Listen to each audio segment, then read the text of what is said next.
Bien, on est bien sûr devant la façade la plus emblématique, celle que presque tout le monde connaît. On le voit là-bas avec l'affiche, avec l'autre affiche. A toujours été l'idée d'un miroir de ce qu'il y a à l'intérieur. Derrière l'idée de la transparence qui est souvent considérée comme, mettons, une caractéristique architecturale. Bon, on aime du verre, on aime, voilà, en contraste avec pierre de taille et des choses comme ça. La transparence, c'est quelque chose qui suscite ou qui permet de comprendre ce qui se passe derrière cette coulisse.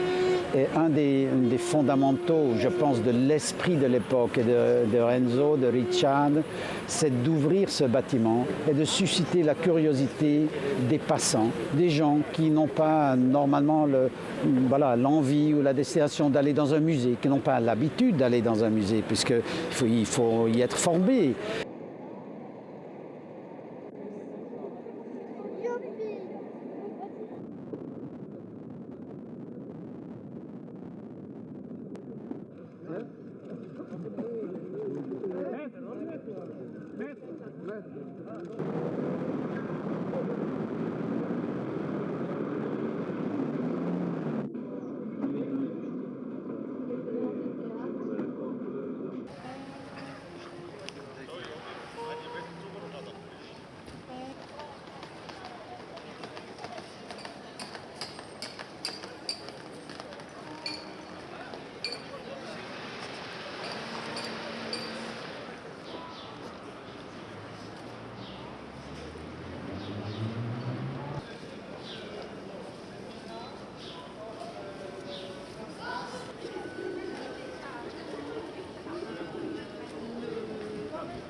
Alors moi j'aime beaucoup l'architecture, le fait qu'ils aient laissé toutes les structures apparentes, tout ça, enfin moi ça me plaît beaucoup.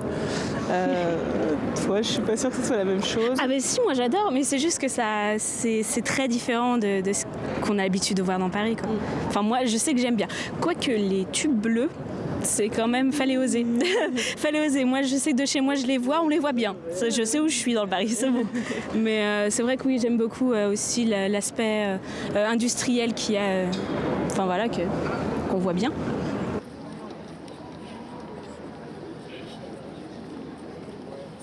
I think I like how a lot of stuff is kind of on the exterior rather than internal, so similar to the Lloyd's building in London.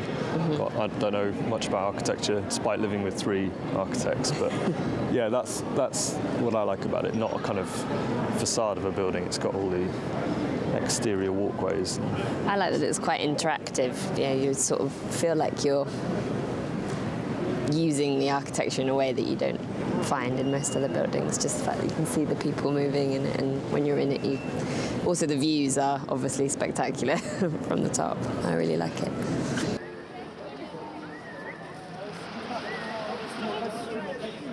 C'est un monument dont les Parisiens sont assez fiers, on adore y aller, on ne se lasse jamais de passer à côté. Voilà, c'est assez, moi je trouve que c'est hyper symbolique, voilà, de se rappeler qu'à Paris, dans une ville où on a autant de mal à innover, à apporter des choses qui sont différentes des immeubles haussmanniens, voilà, on a eu le courage de faire un musée un peu différent en plein milieu de Paris et que ça soit aussi bien accepté par les gens.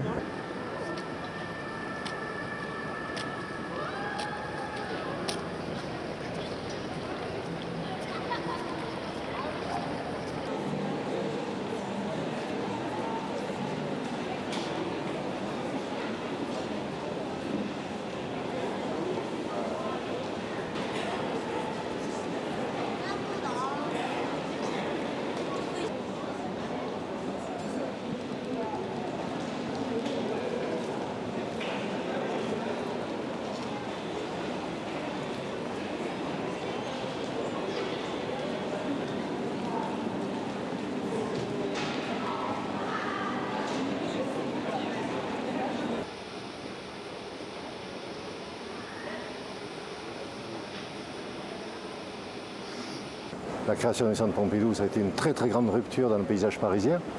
À la fois l'architecture déjà, hein, c'est-à-dire c'était une sorte de vaisseau spatial qui atterrissait au milieu de la ville, dans le quartier le plus historique, le plus vieux, etc. On n'avait jamais vu d'architecture pareille. Je ne suis pas sûr d'ailleurs qu'on arriverait aujourd'hui à le faire, parce que la protection de l'environnement, parce que, etc. Hein, on supporterait moins ce genre de rupture brutale. Et puis deuxièmement, c'était une rupture totale aussi avec la façon de présenter les œuvres d'art. Parce qu'en France, on avait toujours le modèle de l'ancien musée, musée sanctuaire, avec sa porte, son perron, et puis les salles les unes après les autres, dans une sorte d'obscurité silencieuse. Hein. Et là, on créait quelque chose qui était une sorte de forum complètement ouvert, vous le voyez d'ailleurs ici, où les gens pouvaient entrer de plein pied, comme si la ville continuait en quelque sorte, ou comme si on avait créé une ville dans la ville.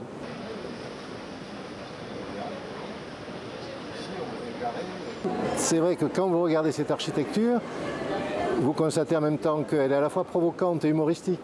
C'est-à-dire que vous ne savez pas trop si c'est une usine, Notre-Dame des Tuyaux comme on l'appelait, ou une raffinerie, ou un jouet, hein, un grand jouet avec lequel on aimerait.